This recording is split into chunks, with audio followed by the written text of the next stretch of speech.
ഇന്നലെ രാവിലെ നമ്മളെ വീട്ടിൽ വന്ന അതിഥിയാട്ടോ. ഭാഗ്യം കൊണ്ട് നമ്മളെ കണ്ണിൽ പെട്ടു, കൈയോട് പിടികൂടി. വായിലൊരു എലിയും കൂടി അകപ്പെട്ടിട്ടുണ്ടായിരുന്നു കേട്ടോ. എലിയെ അകത്താക്കിയിട്ടുണ്ട്. അപ്പോൾ എലിയാണ് വയറിനുള്ളിൽ നിങ്ങൾ കാണുന്നത്. ഇത് ഏത് പാമ്പാണെന്നൊന്നും നമുക്കറിയില്ല. വിഷമുള്ളതാണോ വിഷമില്ലാത്തതാണോ എന്നറിയില്ല. പല ആൾ പല പല പേര് പറയുന്നുണ്ട്. ചേരവളയർപ്പാണെന്നൊക്കെ പറയുന്നുണ്ട്. അപ്പോൾ എന്താ ഏതാണെന്നൊന്നും നമുക്കറിയില്ല. ഇപ്പോൾ മഴക്കാലമാണ്, എല്ലാവരും ശ്രദ്ധിക്കുക. പാമ്പുകളൊക്കെ വരാൻ ചാൻസ് ഉണ്ട്. അപ്പോൾ നമ്മളെ വീട്ടിൻ്റെ ഉള്ളിൽ വരുമ്പോൾ എന്തായാലും ഒരു പേടിയല്ലേ. വീട്ടിന് പുറത്താണെങ്കിൽ നമുക്ക് പ്രശ്നമില്ല, കാരണം അവർക്കും നമ്മുടെ ഭൂമിയിൽ ജീവിക്കാനുള്ള അവകാശമുണ്ട്.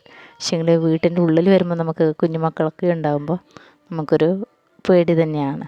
അപ്പോൾ മഴക്കാലമായതുകൊണ്ട് എല്ലാവരും ഒന്ന് സൂക്ഷിക്കുക കേട്ടോ. നമ്മൾ കിടക്കുന്നതിന് മുമ്പായിട്ടൊന്ന് കട്ടിലിൻ്റെ അടിയൊക്കെ ഒന്ന് ചെക്ക് ചെയ്ത് നോക്കുക.